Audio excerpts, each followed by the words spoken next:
Hi everyone, this is Practice Formatif of Chapter 3, question number 27. So in this question, we know that Raja throws a ball upwards with the rate of change in displacement.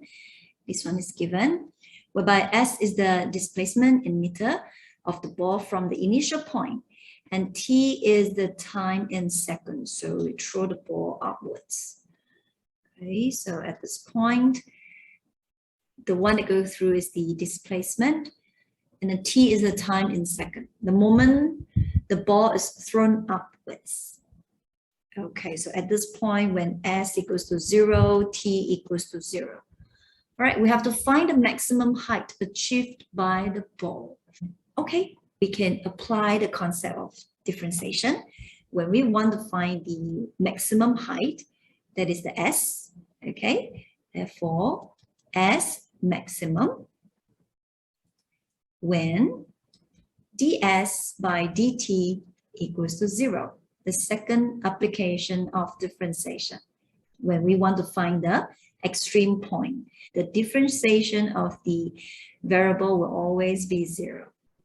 Therefore, the ds by dt is 3 minus 9.8t equals to 0. And therefore, 9.8t will equals to 3. T will be, we take 3 divided by 9.8. 3 divided by 9.8. Oh, 15 over 49. 15 over 49 second. So this is the time when the ball achieved the S maximum. But what is the S? So we have to find the S. So from the ds by dt equivalent to 3 minus 9.8t. So we got to integrate. Integrate this part, 3 minus 9.8t dt. So 3t minus 9.8t squared over 2 plus c. Let's simplify that first. 9.8, we will have 4.9 t squared plus c.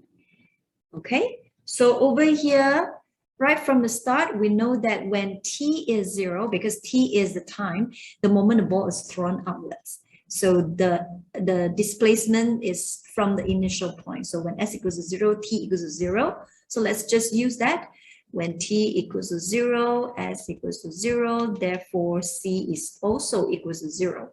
Now our complete function for s will be 3t minus 4.9 t squared.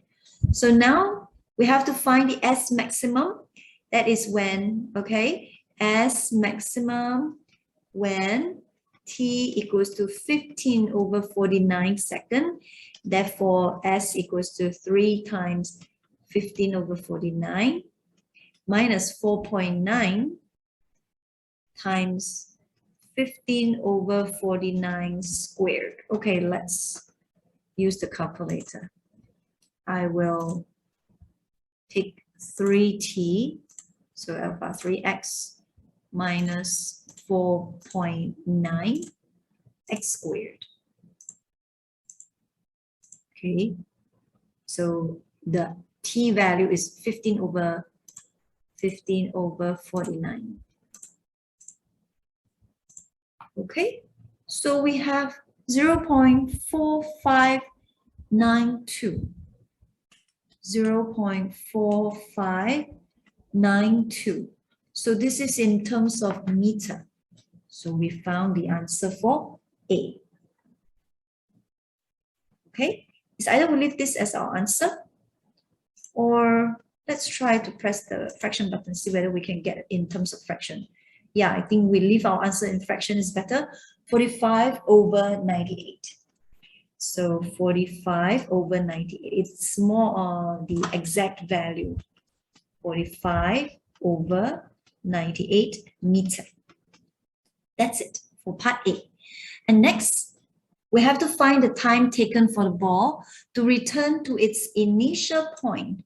So when it returns to its initial point, that means the s equals to 0. That is for part B. So the function s we already found, which is this.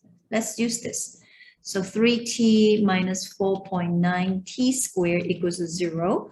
We can factorize the t. So we have 3 minus 4.9t equals to 0. It's either t equals to 0 or 4.9t equals to 3. Therefore, t equals to 3 over 49. Now, 3 over 49, no such thing. We have the decimal in fraction. So we let the calculator to write to give us a proper fraction, 4.9. Okay, that is 30 over 49. 30 over 49 second. So the question wants us to find the time taken. So that's it. That's the answer.